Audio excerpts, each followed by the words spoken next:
Something just happened that's going to change American energy for the next decade. And most people completely missed it. In the next few minutes, you'll understand why a Japanese company just bet $7.5 billion on American natural gas, how Middle East tensions are affecting your gas pump right now, and what all this means for your wallet in the months ahead. I'm Mark Roach. I spent 30 years in the energy business, drilling wells, closing deals, working in oil fields across most every continent. And this is FutureWise Energy, where I cut through the confusion and try to explain what's actually happening. Let's start with a number that matters. Oil just hit a 4-month high yesterday, climbing to $64.44 per barrel. That's up more than 2% in a single day, and it's the third day in a row prices have climbed. Here's why that matters to you. When oil goes up like this, gas stations adjust their prices within about 2 to 3 weeks. So if you're filling up your tank right now at around $3 per gallon, expect that to climb to $3.10 or $3.20 by mid-February. Now, why are prices jumping? 2 reasons. The simple one and fascinating one.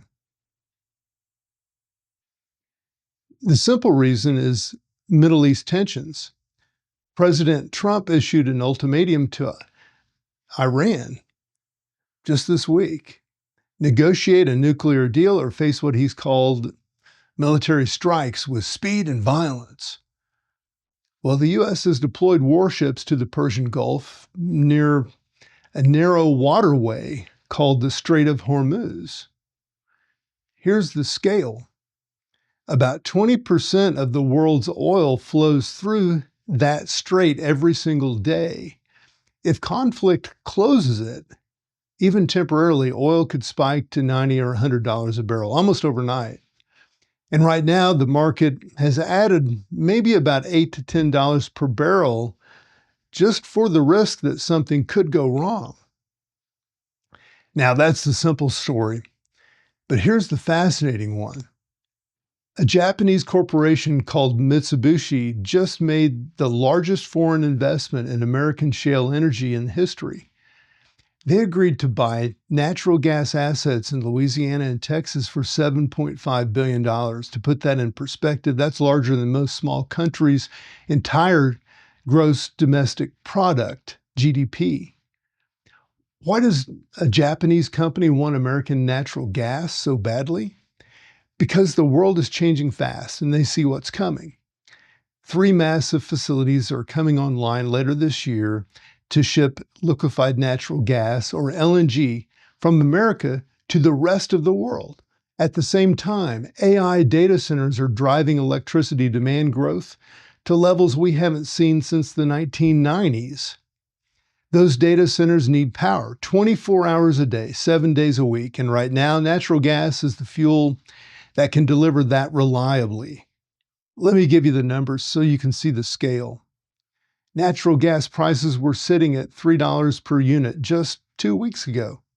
Then Arctic weather hit. Production froze off in some regions, and demand for heating spiked. Prices jumped 117% in less than a week, hitting about $5 a unit. That's a 35-month high. If you turned on your heat in January and you got a shock when you saw your bill, or maybe you haven't gotten it yet, that's why.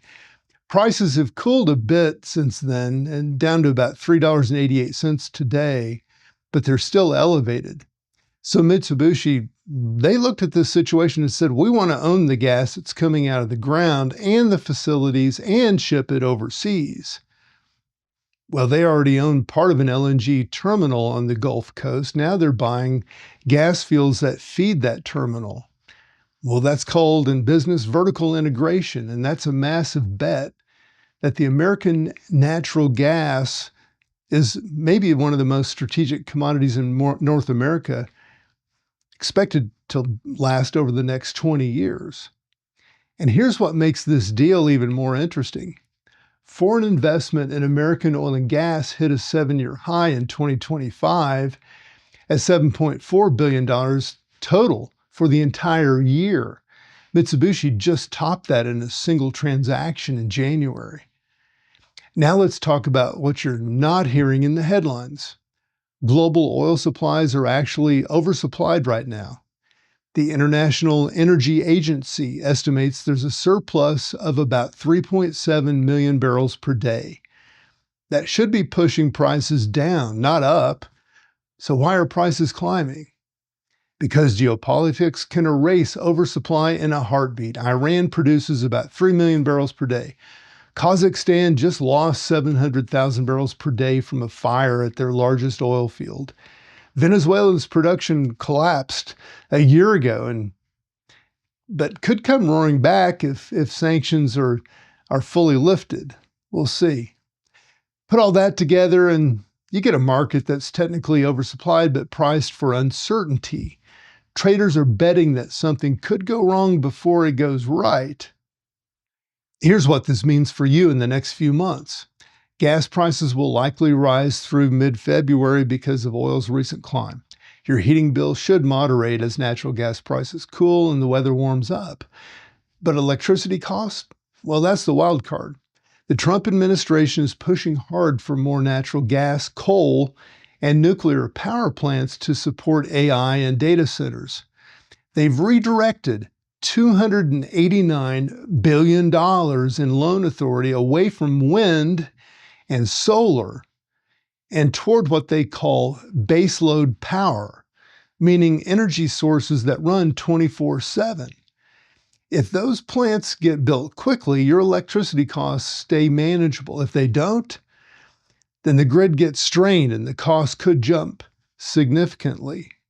One estimate suggests households in the Mid-Atlantic and the Midwest could see $3,000 to $8,500 in additional electricity cost over the next decade without new conventional power generation. That's not a prediction. That's what the math says could happen if demand keeps growing and supply doesn't keep pace. So here's where we are. Oil prices are rising on geopolitical risk despite oversupply. Natural gas just proved it can spike 117% in a week when weather and demand collide. And international investors are betting billions that American energy, especially natural gas, is the foundation of the next decade or two. The energy market doesn't move in straight lines. It moves in layers of supply, demand, geopolitics, and policy. Right now, all four of those layers are shifting at once. Keep watching, keep asking questions. The clearer you are about energy, the better decisions you can make when it affects your wallet. I'm Mark Roach, and this is FutureWise Energy.